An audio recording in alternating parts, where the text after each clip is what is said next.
What's up, guys, and welcome back to my reading journey. Hope you're all doing absolutely fantastic, and today, as usual, we're going to continue with Aristotle's Nicomachean Ethics. It's going to be the ninth chapter of the first book, so let's get started.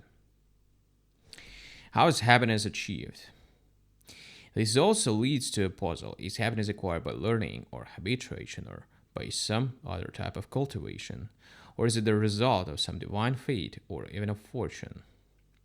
First, then, if the gods give any gift at all to human beings, it is reasonable for them to give us happiness more than any other human good, insofar as it is the best human goods of human goods. Presumably, however, this question is more suitable for a different inquiry.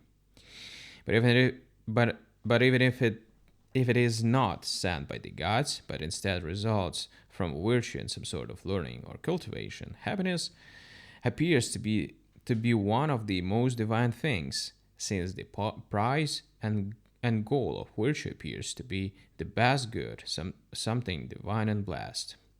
Moreover, if happiness comes in this way, it will be widely shared, for anyone who is not deformed in his capacity for virtue will be able to achieve happiness through some sort of learning and attention. And since it is better to be happy in this way than because of fortune, it is reasonable for this to be the way we become happy. For whatever is natural is naturally in the finest state possible. The same is true of the products of crafts and of every other cause, especially the best cause, and it would be seriously inappropriate to entrust what is greatest and finest of fortune.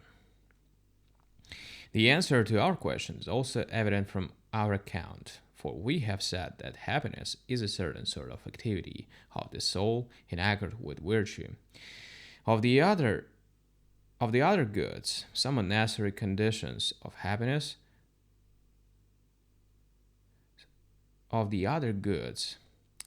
some are necessary conditions of happiness, while others are naturally useful and cooperative as instruments. Further, the conclusion agrees with our opening remarks, for we took the goal of political science to be the best good, and most of its attention is devoted to the character of the citizens, to make them good people who do fine actions. It is not surprising, then, that we regard neither ox nor horse nor any other kind of animal as happy, for none of them can share in these sort of activity. These sort of activity.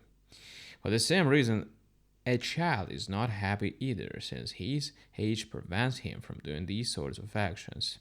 If he is called happy, he is being congratulated simply because of anticipated blessedness. For as we have said, happiness requires both complete virtue and a complete life. It needs a complete life because a life includes many reversals of fortune, good and bad, and the most prosperous person may fall into a terrible disaster of old age, as the Trojan stories tell us about Priam. If someone has suffered these sorts of misfortunes and comes to a miserable end, no one counts him happy. Alright, guys, so we've done with this chapter, and as usual, we're gonna continue to more the next one. Thank you for joining this reading session. Hope you enjoyed the journey. See you. Bye.